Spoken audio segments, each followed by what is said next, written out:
Welcome everyone to the passionate new moon in Aries. So this new moon should be falling on the 11th or 12th, depending on where you are on the planet. First of all, I'm just going to bless my cards and I'll start shuffling and I will start talking about the new moon. So dear angels, saints and spirits from the divine white light, please bless my cards and give me clear insight, so may it be. So this is the official start of the lunar new year. So Aries is the first cardinal sign of the zodiac. So actually what I found out, something new information that I found out, that the cardinal signs actually mark the start of each new season, which I find fascinating. So I didn't actually realise that.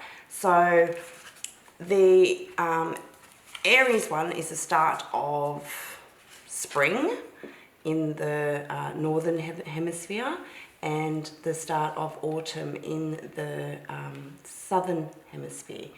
So cardinal signs usually are the initiators of something. So that's what that entails as well. So I thought that was a bit of interesting fun fact there for you. So Aries, the positive traits of Aries is initiating new endeavours. They also are very independent and decisive. They also love freedom as well. So that's what Aries, and they're very passionate as well. So whatever they decide to do and focus on, they can go full speed ahead. The negative part of Aries, or the lower energies of it, is ego driven. They can be very impatient and very impulsive. Also they have this me, myself and I type energy as well, so they can be just a bit focused on themselves. So that's the lower aspects obviously of Aries. So this new moon, however, I feel is going to be there's a lot of things actually that is going on with this new moon, and we'll just unpack it a little bit before I start reading the cards. So this new moon is at 22 degrees. 22 is a master number. It's very significant in many ways. So in the tarot, if we're relating it to the tarot, there are 22 major arcana cards, and the first of them being the Fool, which is the 0 card.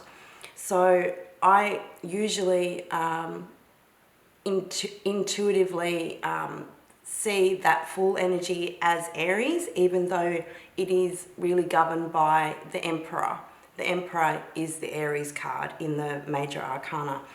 But the Fool to me emphasizes and encompasses the energies of Aries as it is taking a leap of faith. It is that beautiful energy of just going and doing and whatever without regard to the consequences. And that is so Aries to me.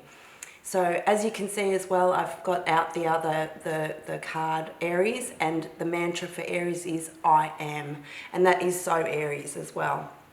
So for it to be the initiator as well, and this is the first lunation of the Lunar New Year, this really is a potent energy for us to be starting any new endeavours. Now there is other things going on, so we have lots of beautiful aspects as well, which is really lovely. So we've got Mars, which is the ruler of Aries. It was trining Jupiter, which is the planet of expansion, and Mars is of course passion and power, and it's male, divine masculine energy. So this trining Jupiter, the planet of expansion, is just going to further enhance that energy of passion and that go, go, go. And because all the planets are direct as well, we really are feeling this need to get up and take action. So this is going to further expand it as well, with Jupiter being there in the mix.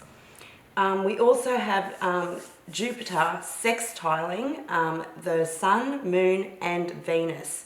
Now, as we know, trines are an opportunity for us if we decide to take action on an opportunity that arises, whereas a sextile is basically something falling into your lap. So an opportunity that you don't have to take action towards.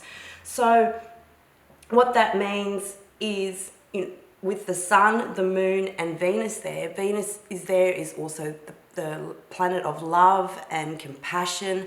So this is all going to be in a sextile. So depending on whereabouts this new moon is falling in which house, depending on your birth chart, is what opportunities could potentially be arising for you. So whether that is, like I said, either the trining with the Mars trining Jupiter, but with the sextiling the Sun, Moon and Venus. Sun is all about energy and shining light on things. Moon is more the inward, the emotional side of things. It's also the feminine energy, and also Venus, of course, is the planet of love. And so this is all being sextiled by Jupiter, the planet of expansion. So that is just going to give us all opportunities for fresh starts in these areas of our life.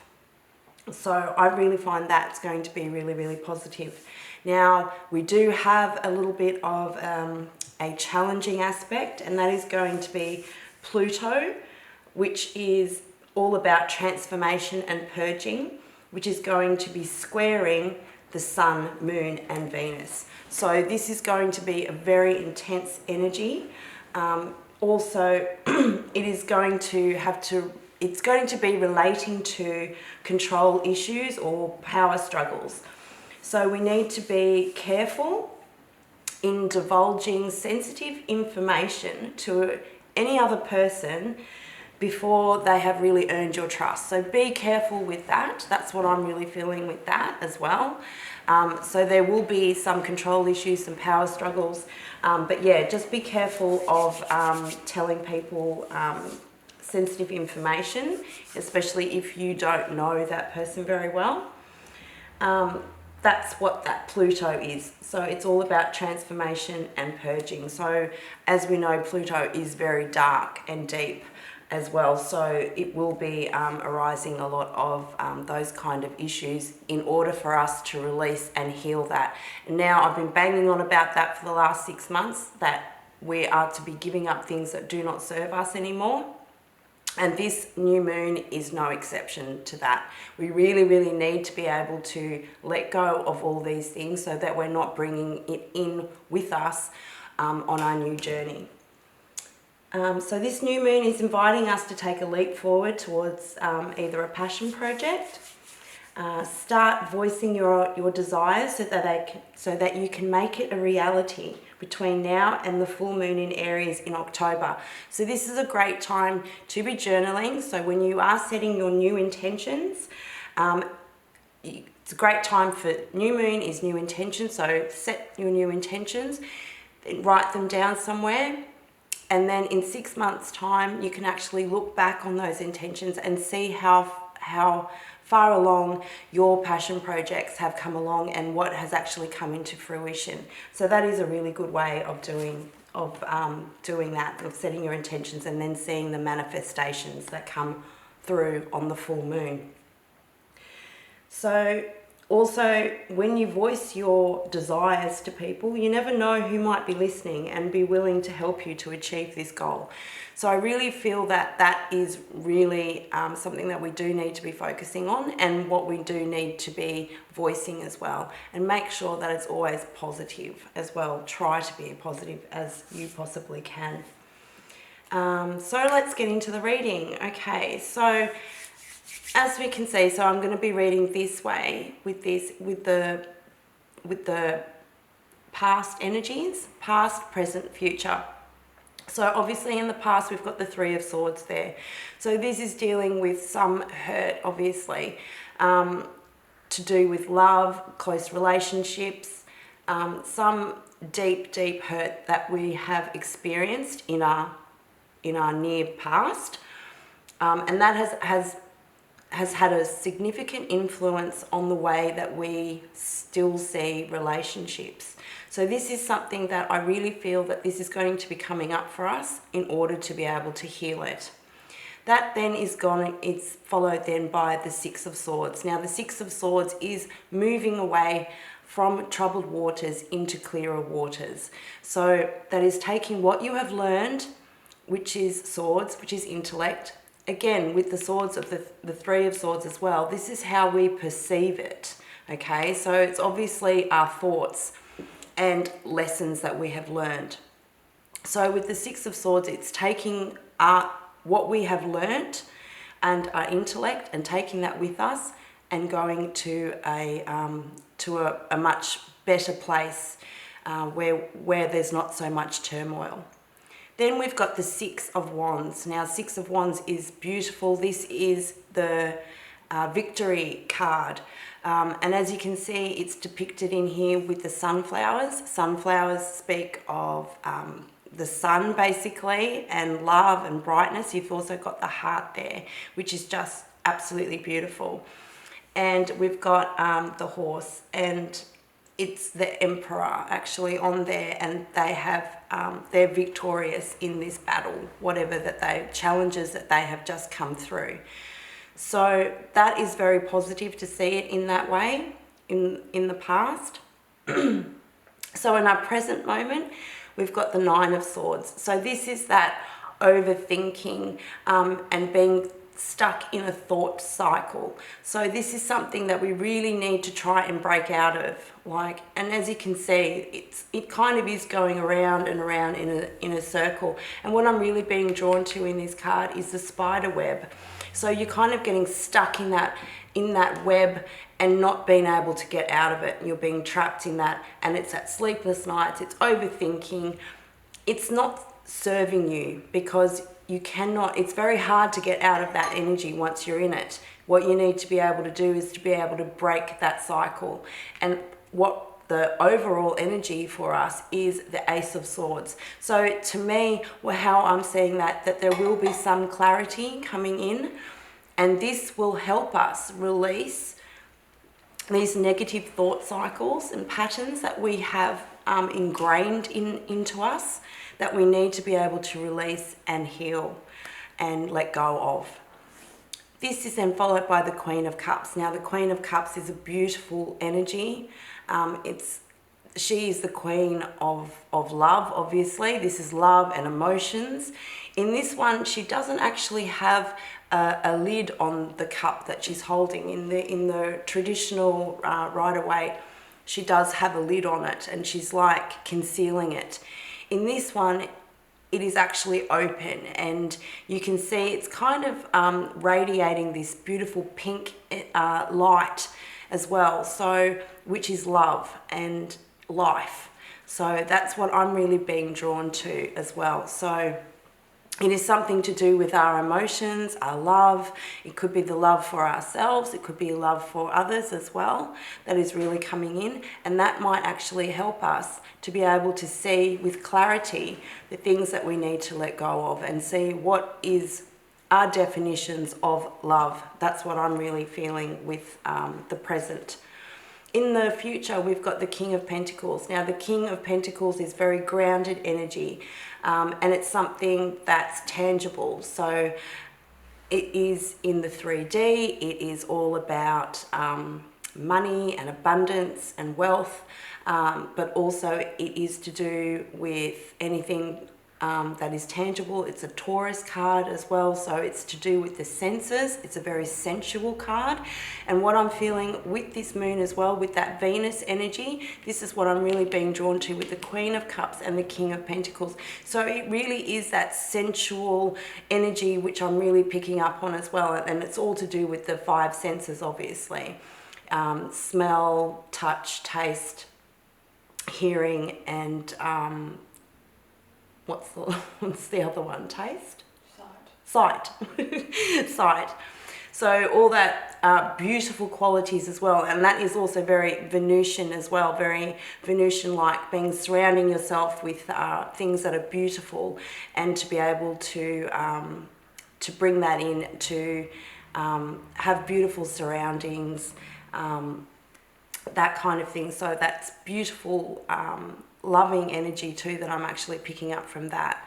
That's followed by the Two of Pentacles. So again, that's another Pentacle card. So it's something to do with abundance. It is a choice of two things as well. So it is that juggling of ideas. It could still be ideas, even though it's Pentacles, but it could be to do with career and how that we are going to be able to move forward to bring that abundance into our reality. So that's what I'm really seeing there, that there could be two different ways of how you can pursue that. And I think that you need to be able to decide which way is going to be the most lucrative for you in following that pathway. Then we've got the World. The World is an absolutely gorgeous card, and this really is the beginning of a new cycle. And that is what this new moon is all about. So that we will be going into a new cycle, and that we really do need to be able to leave these past things in the past behind us and not to bring it in with us into this new cycle. That is really important. So the underlying energy is the Chariot. I love this card too. So again, this is fast movement. It is being able to get your divine feminine, divine masculine, your inner and outer, and also your light and dark working together in unison so that you can move forward. And that's what it is all about. This is the Cancer card as well. But yes, this is all about being able to get those two things together and in balance and in harmony so that you can move forward. And once you can do that, once you can balance out those two forces and control them, then you can move forward, and it will be fast movement. So, which is really great. So we're no longer in that stuck energies. That's what I'm really, really feeling for this new moon. So let's see what advice that we have as well from the universe. So yeah, I think this is a really good time as well. So again, to be setting new intentions, but also with that Venusian energy that I'm feeling as well, it will also be a good time to pamper yourself and others as well, and surround yourself with beautiful things. That's what I was really being drawn to with the King of Pentacles in this reading as well, and the Queen of Cups. So it's using those two things, and maybe focusing on your home and making sure that you are surrounded by beautiful things. Light some candles, have a nice bath, pamper yourself, have some indulgent food that you wouldn't usually have. Also put some nice incense on, nice scents, that kind of thing. Oh, let's take that card. So that's what I'm really feeling for this new moon for all of us. And we've got the Patience card. This is beautiful as well. So with this Patient card, what I'm really being drawn to in this Patient card, she's holding a balloon. So it is that hopeful energy as well, that something good is going to happen, and all that we need to be doing is to be patient. Like, now telling a fire sign that isn't the best thing to do. I'm a fire sign, and it is one of the hardest qualities that I have been told that I need, and it is a very hard energy to be able to tap into and to be able to have patience. But again, to be able to focus on yourself and look into this portal as well. That's what I'm really being drawn into there. And maybe just doing a bit of daydreaming, and yeah, don't limit yourself as well. So that's another thing of how you can be more patient in your life. And that's something that has helped me as well, focusing on other things. But that is really a beautiful card, and we'll just pull one more as well. So, but yeah, this is a good time to, like I said, start doing things. So taking action on projects is really the best way to move forward on any of this, even if you just take a small step forward. Even though the universe is telling us to be patient, maybe don't go full steam ahead with is probably what we all want to do. I know that's what I want to do at the moment anyway, is just charge forward, because we've just had this energy. For me, it feels like it's been forever, having this really heavy energy, and with the planets going retrograde and doing a lot of inward work, that we can actually start moving forward. And that's what I really feel like doing. But I think it's just telling us to make sure that we know what we're striving towards. So this is a good time to make sure to set our goals and make sure that what we're focusing on is exactly what we want to do in our life. And I find this is just a gorgeous card too. Let me just move that one down. So this is the advice. So it's saying bring love into the situation. So this is new moon in Aquarius. So again, that is just further confirmation for me about the love, the Venusian energy, that we really do need to be focusing on that to be able to bring it in, but of our love, of what we love and what we want to do, not what others want to do. So I really feel that that is going to be some important advice that we really do need to heed through this new moon. And yeah, if we follow that advice, I think, you know, we should be able to get through it. There will be some challenging aspects that will be coming up. Look out for the weekly read as well. That'll be following this one. I know that this week is going to be a pretty up and down week, but there are some really, really gorgeous aspects, again, with those sextiles. So keep your eye out for opportunities that will be coming your way and take action towards it. Maybe even it's just a step forward. That's still taking action as well. Also, crystals as well to be focusing on for this new moon. So we've got the carnelian. Carnelian is all about protection and will be supportive of new beginnings. So this is a really good crystal to be focusing on as well. And also bloodstone. Bloodstone is really amazing for clearing negative energy. That one's actually, the cube over there is a fire stone. So that's the closest thing that I had to a bloodstone, but it's just beautiful as well. And being a fire sign, I thought that was appropriate. Anyway, with that, I hope you have a beautiful Aries new moon. Set those new intentions and move forward positively on this new path. And just remember that you are a star, and let your light shine bright. And as always, love and light.